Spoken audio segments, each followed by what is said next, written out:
মাননীয় স্বরাষ্ট্রমন্ত্রী, যাকে এখন মনে হয় তিনি এই দেশের জীবন্ত আইন, তিনি এই দেশের জীবন্ত আদালত, তিনি এই দেশের সংসদ, তিনি সরকার, তিনি সবকিছু, ওই তার মুখনিসৃত বাণীর উপরে আর কোনো কথা নাই, এরকম একটা জায়গায় আমরা চলে গেছি।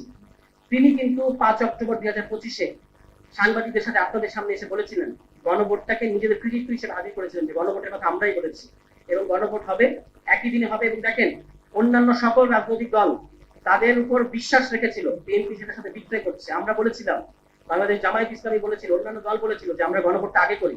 তাদের ধারণা গণভোটটা যেহেতু প্রতিদিন হয় না, তারা 15 বছর সেই। আপনাদেরকে মনে করিয়ে দিতে চাই, বাংলাদেশ ইতিহাস থেকে শিক্ষা নেন। এখানে 69 সালে গণঅভ্যুত্থান হয়েছে, 70 সালে নির্বাচন হয়েছে, সেই নির্বাচনের রায় না মানার কারণে 71 সালে এখানে মুক্তিযুদ্ধ হয়েছে 2 বছরের মধ্যে, 69 থেকে 71। কাজে আপনারা 15 বছর পারবেন, আপনারা শেখ হাসিনার মতো 15 বছর নিরাপদ, বাংলাদেশের ছাত্র জনতা আবার মাঠে নামবে না, এই দিবা স্বপ্ন না দেখাই ভালো। 5+ স্টার রেটিং প্রাপ্ত দেশের সর্বোচ্চ বিদ্যুৎ সাশ্রয়ী ওয়ালটন এসি। স্মার্ট কমফোর্ট এখন নেক্সট লেভেলে। বিভিন্ন পর্যায়ের নেতৃবৃন্দ উপস্থিত আছেন, কেন্দ্রীয় নেতৃবৃন্দ উপস্থিত আছেন, সবাইকে মহান স্বাধীনতা দিবসের শুভেচ্ছা জানাই। এবং আমরা স্বাধীনতা দিবস আমাদের ইতিহাসের, বাংলাদেশ ইতিহাসের সবচেয়ে গৌরবজনক ইতিহাসগুলোর মধ্যে একটা দিবস। আমরা মহাসমারোহে এই দিবস পালন করতে পারছি ফ্যাসিবাদী আওয়ামী লীগ সরকারের পতনের পর থেকে, মুক্তভাবে এবং সঠিক ইতিহাস চর্চার একটা পরিসর আমাদের সামনে উন্মুক্ত হয়েছে। কিন্তু দুর্ভাগ্যজনক বিষয় হচ্ছে এই যে আমাদের দেশের ইতিহাস চর্চা, কে স্বাধীনতার ঘোষক, কে আগে ঘোষণা দিয়েছেন, এর মধ্যেই সীমাবদ্ধ থাকতে আমরা দেখি। কিন্তু একটা জনগোষ্ঠীর ধারাবাহিক লড়াই সংগ্রামকে কে আগে পরে স্বাধীনতার ঘোষণা দিয়েছেন, এর মধ্যে সীমিত করা যায় না। কিন্তু আমাদের ইতিহাস চর্চার দৈন্য হচ্ছে এই, দীনতা হচ্ছে এই যে আমরা এই কিছু অহেতুক তর্ক, অগুরুত্বপূর্ণ তর্ককে আমরা গত 53 বছর ধরেই প্রধান তর্ক হিসেবে দেখতে পাচ্ছি।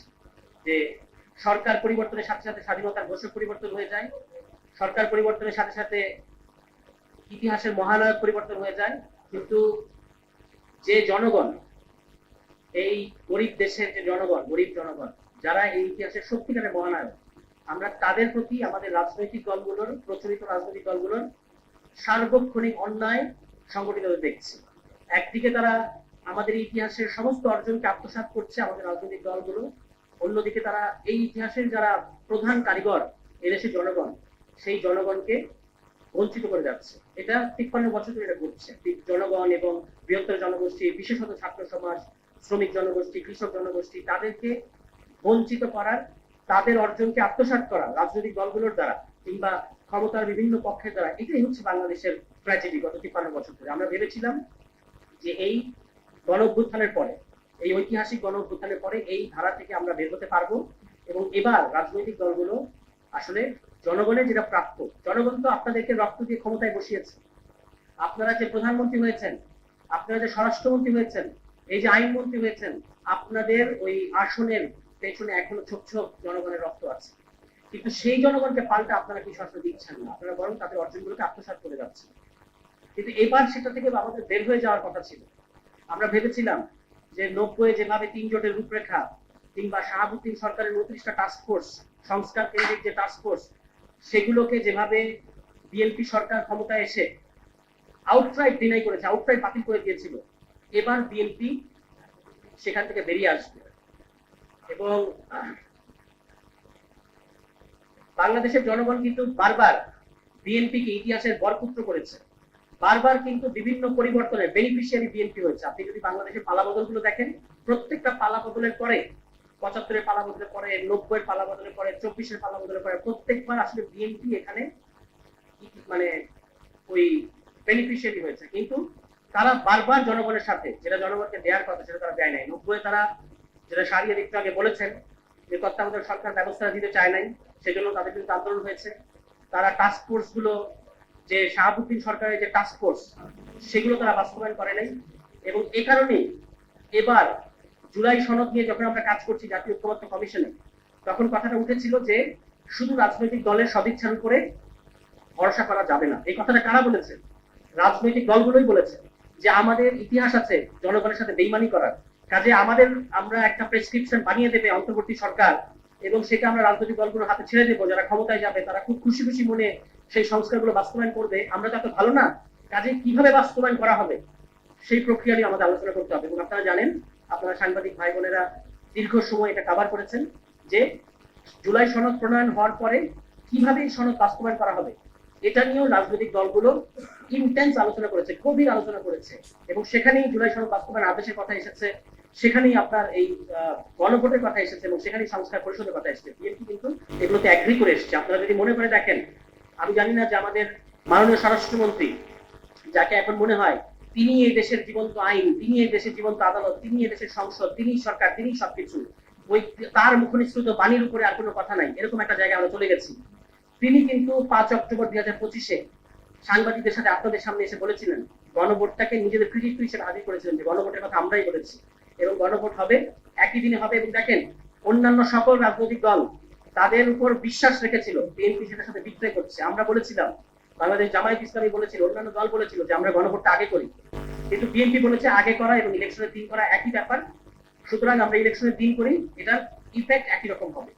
কিন্তু আমরা দেখতে পেলাম যে পরে যখন একই দিনে হলো, এখন বিএনপি গণভোটকে আদালতে তুলেছে এবং এখন তারা এই যে সংসদের মধ্যে গতকালকে যে সংসদীয় বিশেষ কমিটি, তারা আসলে গণভোট তাদের বাতিল করে দিতে চাচ্ছে। এবং এটা খুবই দুর্ভাগ্যজনক বাংলাদেশের জন্য এই ট্র্যাজেডি। এটা হচ্ছে সাপ যেমন নিজের লেজ খেতে খেতে একসময় নিজের মাথাও খেয়ে ফেলে, বিএনপি আজকে সেই দিকে যাচ্ছে যে এই দল, তাদের ইতিহাসে 2বার গণভোট আছে। আমাদের আলোচকরা বলেছেন, আমাদের তরিকুল বলেছেন যে বাংলাদেশের 2জন কিংবদন্তি, শহীদ প্রেসিডেন্ট জিয়াউর রহমান এবং বেগম খালেদা জিয়া, দুজনই কিন্তু বাংলাদেশের 2বার গণভোটের আয়োজন করেছে। এবং এই বিএনপি গঠনের পেছনে গণভোটের ভূমিকা আছে। এবং শহীদ প্রেসিডেন্ট জিয়াউর রহমান এসে যে সকল সাংবিধানিক সংস্কার করেছিলেন, মার্শাল ল, বাংলাদেশে একমাত্র মিলিটারি ব্যাকগ্রাউন্ডের ব্যক্তি যার এই প্রজ্ঞা ছিল যে তিনি রাজনীতিকে ফেরত এনেছেন। আওয়ামী লীগ যখন বাকশাল করে রাজনীতিকে কবর দিয়েছে, তখন একজন উদ্ধি করা শাসক এসে তিনি উদ্ধি ছেড়েছেন মার্শাল লর মাধ্যমে। তখন উপায় ছিল না, মার্শাল লর মাধ্যমে তাকে সংবিধান সংশোধন করতে হয়েছিল, কিন্তু সেগুলোকে আবার তিনি ওই সংবিধান সংশোধনীর মাধ্যমে বৈধতা দিয়েছেন, গণভোট আয়োজন করেছেন। এবং আপনি কি জিয়াউর রহমান সাহেবের মানে নীতি এবং কর্মসূচিকে সমর্থন করেন? জনগণের কাছে এই প্রশ্ন তিনি করেছেন। এখন এই প্রশ্নের মধ্যে তার 19টা প্রশ্ন ছিল। তখন তো সালাউদ্দিন ভাই ছিলেন না, বা সালাউদ্দিন ভাইয়ের মতো পণ্ডিত ব্যক্তি ছিলেন না, এই কারণে কেউ প্রশ্ন করে নাই যে আমি যে জিয়াউর রহমানের 19টা কর্মসূচির মধ্যে 12টা কর্মসূচির সাথে একমত, 7টার সাথে একমত না, তাহলে আমি কিভাবে দেবো গণভোটে? আজকে কিন্তু তারা এই কথা বলে যে আমি তো গণভোটে 4টা প্রশ্নের 7টার সাথে একমত। এখন আপনি 100টা প্রশ্নের মধ্যে 70টাতে একমত, 30টাতে একমত না, তাতে কি আপনি 70টা ছেড়ে দেবেন? এই কুতর্ক এবং এই সাংবিধানিক কুতর্ক বোঝা মিলে ভরপুর এই কুতর্ক। আমরা যে সালাউদ্দিন ভাইকে আমরা দেখেছি ওখানে বলেছেন যে গণভোট হচ্ছে জনগণের সার্বভৌম অভিপ্রায়ের একটা বহিঃপ্রকাশ, সার্বভৌম ক্ষমতার একটা বহিঃপ্রকাশ, সংসদ এটা মানতে বাধ্য থাকবে। তিনি এখন বলছেন গণভোট মানবো, গণরায় মানবো, কিন্তু সাংবিধানিক ভাবে মানবো। তো সাংবিধানিক ভাবে আপনারা মানবেন, যে চুপ্পকে আমরা অপসারণ করতে বললাম তখন বললেন যে সংবিধানে এই মুহূর্তে এটা করার সুযোগ নাই, এখন সংবিধান আছে, সংসদ আছে, আপনারা সাংবিধানিক পদ্ধতিতে তাকে অভিশংসন করছেন না কেন? অভিশংসন করছেন না এই কারণে, এটা আমরা বুঝতে পারি আপনাদের নিয়তটা কি। আপনারা তাকে ঠিকই সরাবেন, কিন্তু 1 বছর পর সরাবেন। 1 বছর পর কেন সরাবেন?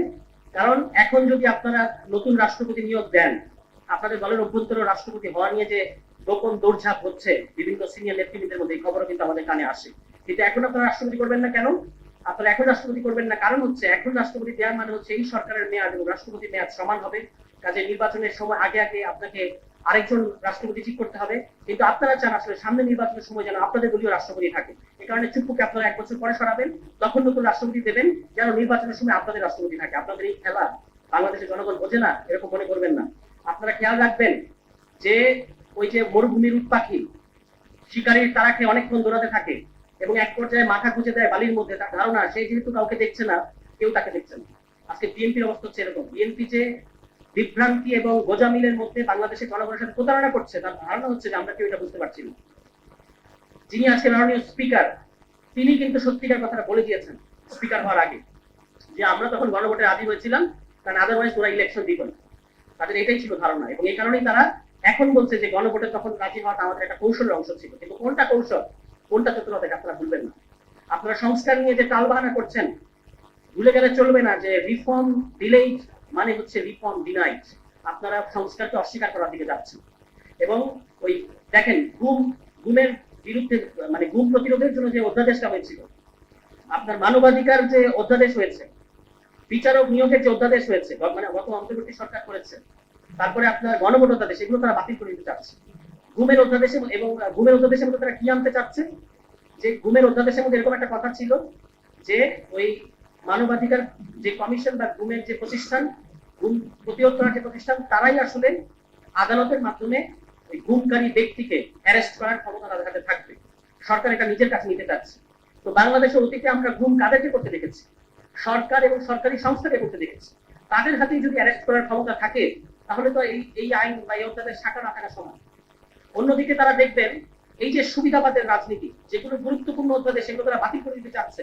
অন্যদিকে স্থানীয় সরকার নির্বাচন না দেওয়ার জন্য তারা স্থানীয় সরকার অধ্যাদেশকে একটা উচিত আকারে, এখানে গত সরকারের মাননীয় যে সাবেক স্থানীয় সরকার উপদেষ্টা তিনি আছেন, তিনি একটা বিশেষ পরিস্থিতিতে তাদেরকে এই অধ্যাদেশটা করতে হয়েছিল। আজকে এই স্থানীয় সরকার অধ্যাদেশকে তারা একটা স্থানীয় সরকার নির্বাচন না দেওয়ার উচিত হিসেবে ব্যবহার করছে। তারা বলছে যে এটাকে আমাদের রিভিউ করতে হবে, ইত্যাদি করতে হবে, এই কারণে নির্বাচনটা একটু পরে হবে।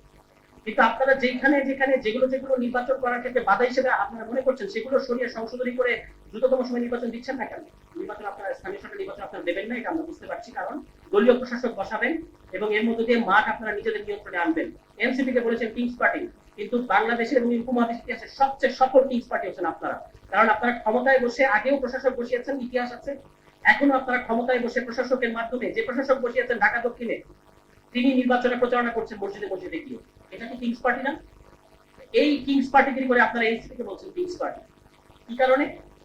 দুই ছাত্র উপদেষ্টার কারণে, যাদের একজন এনসিপি তে যোগই দিল না এবং আরেকজন নির্বাচনই করেন না, এবং তফসিলের আগে তারা সরে আসছেন। আর যে নিরাপত্তা উপদেষ্টা নির্বাচনের দিন পর্যন্ত, যিনি ফ্ল্যাগ উড়িয়ে শপথ নিতে গেছেন এবং আরেকটা ফ্ল্যাগ নিয়ে শপথ করে নতুন মন্ত্রণালয় নিয়ে বেরিয়েছেন, তখন কি কিংস পার্টির কথা মনে পড়ে না? তখন কি মনে হয় না যেটা বিএনপি কে সুবিধা দিয়েছেন? আপনারা জানেন যে গত সরকারের নিরাপত্তা উপদেষ্টা এই সরকারের পররাষ্ট্রমন্ত্রী হয়েছে, গত সরকারের অ্যাটর্নি জেনারেল এই সমস্ত অধ্যাদেশ, জুলাই সনদ বাস্তবায়ন আদেশ প্রণয়নে যার গুরুত্বপূর্ণ ভূমিকা আছে, সেই অ্যাটর্নি জেনারেল হয়েছেন এই সরকারের আইনমন্ত্রী। এখন তিনি একটা ডিমেনশিয়া পেশেন্টের মতো আচরণ করছেন, যেন তিনি সমস্ত কিছু ভুলে গেছেন আগে, তিনি কি কি আগে এগ্রি করে এসেছিলেন। তো এই যে আপনারা সরকার হওয়ার আগে অ্যাটর্নি জেনারেল অফিসটা দখল করেছিলেন, নিজস্ব অ্যাটর্নি জেনারেল দিয়েছিলেন এবং এখন আবার তাকে আইনমন্ত্রী বানিয়েছেন, সেই আইনমন্ত্রী আবার এই সংবিধান সংস্কার নিয়ে কথা বলেন না, বলেন আবার স্বরাষ্ট্রমন্ত্রী। কি এক অদ্ভুত পরিস্থিতির মধ্যে আছে। সবচেয়ে অদ্ভুত, বিএনপিকে আমরা মনে করিয়ে দিতে চাই, এই ফ্যামিলি কার্ড, কৃষক কার্ড, এই সমস্ত ভেলকিবাজি রাজনীতি আমাদের সাথে করবেন না।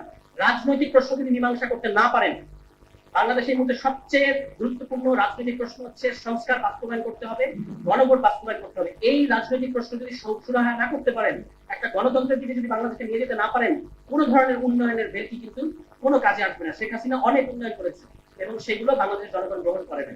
ফলে জনাব তারেক রহমান, আমাদের মাননীয় প্রধানমন্ত্রী, আপনার নাকি প্ল্যান আছে, আমরা এই দেশে এসে আপনি বলেছেন, হোয়াট ইজ ইউর প্ল্যান? আমাদেরকে বলেন যে হোয়াট ইজ ইউর প্ল্যান? সমস্ত রাষ্ট্রীয় প্রতিষ্ঠান ধ্বংস করা কি আপনাদের প্ল্যান? জুলাই সনদ বাদ দেন। 31 দফার মধ্যে আপনারা বলেছেন, 31 দফার মধ্যে বলেছেন আপনারা সাংবিধানিক প্রতিষ্ঠানগুলোতে সংকীর্ণ দলীয় ব্যক্তির উঠে উঠে আপনারা নিরপেক্ষ নিয়োগ দেবেন। সেই কাজ কি আপনারা করছেন? ওই যে আপনার দলীয় শিক্ষককে ঢাকা বিশ্ববিদ্যালয়ে বসিয়েছেন, ঋণ খেলাপি ব্যক্তিকে বসিয়েছেন বাংলাদেশ ব্যাংকে, তো 31 দফা রফা তো আপনারাই করছেন, জুলাই সনদ বাদ। 31 দফারই তো দফা রফা করে ফেলতেছেন। কি ধরনের রাজনীতি এটা? মানে নিজের লেজ নিজে খাওয়া শুরু করেছে। বলে আমরা আপনাদের কাছে এখন আহ্বান জানাবো, আপনার নির্বাচিত সরকার গণতান্ত্রিক পথে থাকেন, সংসদীয় স্বৈরতন্ত্র তৈরি করার চেষ্টা করবেন না বাংলাদেশে। 2/3 ভোট পেয়েছেন মাত্র অর্ধেক, 51%। এই ভোট দেখিয়ে 70% জনগণের ভোটকে অবজ্ঞা করছেন, বাংলাদেশের জনগণকে হাইকোর্ট দেখাচ্ছেন, বাংলাদেশের জনগণকে সংসদের ওই 2/3 মারপেন দেখাচ্ছেন। এত বোকা ভাববেন না বাংলাদেশের জনগণ। অনেকদিন তারা দেখবে, এক পর্যায়ে যখন খুশি উঠবে তখন পালানোর পথ খুঁজে পাবেন না। আমি তরিকুলের সাথে একমত, আমরা চাই না বিএনপি সেই দিকে যাক। আমরা মনে করি যে বিএনপি বাংলাদেশের রাজনীতি থাকা দরকার। এক পর্যায়ে আপনাদেরকে গঠনমূলক বিরোধী দল হতে হবে বাংলাদেশকে, নিজেদেরকে বিরোধী দলের আসনে কল্পনা করে তারপর সংস্কারগুলো বাস্তবায়ন করেন। আপনারা মনে করছেন সালাউদ্দিন ভাই এটা বলেছেন কমিশনে বিভিন্ন আড্ডার মধ্যে, যে তাদের ধারণা গণঅভ্যুত্থান যেহেতু প্রতিদিন হয় না, তারা 15 বছর সেই। আপনাদেরকে মনে করিয়ে দিতে চাই, বাংলাদেশ ইতিহাস থেকে শিক্ষা নেন। এখানে 69 সালে গণঅভ্যুত্থান হয়েছে, 70 সালে নির্বাচন হয়েছে, সেই নির্বাচনের রায় না মানার কারণে 71 সালে এখানে মুক্তিযুদ্ধ হয়েছে 2 বছরের মধ্যে, 69 থেকে 71। কাজে আপনারা 15 বছর পারবেন, আপনারা শেখ হাসিনার মতো 15 বছর নিরাপদ, বাংলাদেশের ছাত্র জনতা আবার মাঠে নামবে না, এই দিবা স্বপ্ন না দেখাই ভালো। দ্রুততম সময়ের মধ্যে গণভোট বাস্তবায়ন করেন। অন্য কোনো গণভোট নিয়ে কোনো ধরনের চেরি পিকিং করবেন না, যে গণভোট মানি, গণভোটের অমুক প্রশ্ন মানি না। গণভোট আমরা অক্ষরে অক্ষরে বাস্তবায়ন করবো, কিন্তু অমুক জিনিসটা সমস্যা, এই ধরনের ছলনা রাজনীতি থেকে বেরিয়ে আসতে আমরা বিএনপি প্রতি অনুরোধ করবো। বাংলাদেশের ইতিহাস আপনাদেরকে বারবার সুযোগ দিয়েছে, এই দেশের জনগণের সাথে, মেহনতি মানুষের সাথে আপনারা আর প্রতারণা করবেন না। চালাকি কিংবা পপুলিজমের যে রাজনীতি, আপনি আমাদের প্রধানমন্ত্রী হিসেবে 11 ঘন্টা অফিস করেন নাকি 8 ঘন্টা অফিস করেন, এটা নিয়ে আমাদের মাথা ব্যথা নেই। আপনি কি ডেলিভার করছেন, এটা নিয়ে আমাদের মাথা ব্যথা। আজকে জ্বালানি তেলের যে সংকট, এটা আপনাদের সিন্ডিকেটের লোকেরা তেল মজুত করে রেখেছে, এই কারণে সংকট। যে জাহাজগুলো আমাদের দেশে এসছে জ্বালানির, এগুলো সব গত সরকার, অন্তর্বর্তী সরকারের আমলের আগের দামে অর্ডার করা জিনিস, সেই জাহাজগুলো এখন আসছে। তাহলে আপনারা দাম বাড়াচ্ছেন কেন? আমরা কি এগুলো বুঝি না? এই সামান্য অঙ্ক কি আমরা বুঝি না? ফলে যেই জাহাজগুলো, যে তেলগুলো আগের সরকারের অর্ডার করা জিনিস, সেটা দিয়ে আপনারা বলছেন যে তেলের কোনো সংকট নাই। তেলের কোনো সংকট না থাকলে পাম্পে পাম্পে এভাবে তেল পাচ্ছে না কেন পাম্পের মালিকেরা? কারা লুকিয়ে রেখেছে? আপনাদের দলীয় আশ্রয় প্রশ্রয় প্রাপ্ত যে ব্যবসায়ীরা, তারা আসলে এই সংকটকে কেন্দ্র করে মুনাফা করতে চাচ্ছে। এবং ওই আওয়ামী লীগ যেভাবে ইউক্রেন যুদ্ধকে দেখিয়ে সমস্ত সংকটের জন্য ইউক্রেন যুদ্ধ করেছে, আপনারা ইরান যুদ্ধকে সেভাবে হাজির করবেন না। আমরা জানি কি হরমুজ প্রণালীতে কি ঘটছে, কার জাহাজ ছাড় পাচ্ছে, কার জাহাজ ছাড় পাচ্ছে না। আজকের জেনারেশন এগুলো মানে গুগলে একটা সার্চের মধ্যে জানতে পারে। মানে আমাদের সাথে এই সমস্ত আপনাদের যে বৃদ্ধ নেতারা আছেন, তারা যদি মনে করেন এই সমস্ত আজে বাজে এবং মানে ঘোড়া যুক্তি দিয়ে আমাদেরকে একটা সলিম বুঝ দিবেন, এটা কিন্তু আর হবে না। আর অবিলম্বে গণভোট বাস্তবায়ন করতে হবে। এবং এই রাষ্ট্রপতিকে আমরা যেটা ওই প্রথম অধিবেশনের দিন সংসদের বাইরে দাঁড়িয়ে বলেছিলাম, যে রাষ্ট্রপতিকে সাংবিধানিক পদ্ধতিতে অভিশংসন করতে হবে, অবিলম্বে গণভোট বাস্তবায়ন করতে হবে এবং সংবিধান সংস্কার পরিষদ বসাতে হবে। এই রুটে যদি আপনি না যান, এই সিরাতুল মুস্তাকিমে যদি আপনি না যান, আপনাদের পতন এবং আপনাদের ধ্বংস কেউ ফেরাতে পারবে না। আপনারা নিজেরা নিজেদের ধ্বংস করবেন। ফলে সেই পথে যাবেন না। আমরা এই মহান স্বাধীনতা দিবস উপলক্ষে আপনাদের কাছে এই অনুরোধই জানাচ্ছি, আহ্বান জানাচ্ছি, যদি এই সোজা রাজনৈতিক পথে আপনারা থাকেন, গণতান্ত্রিক পথে আপনারা থাকেন, এনসিপি সবার আগে আপনাদেরকে সহযোগিতা করবে। কিন্তু যদি বাঁকা পথ, মুনাফেকের পথ যদি আপনারা, অন্যকে মুনাফেক বলে গালি দেন, সবচেয়ে বড় মুনাফেক তো আপনার, মুনাফেকি তো আপনারা করছেন। আচ্ছা, আপনারা মুনাফেক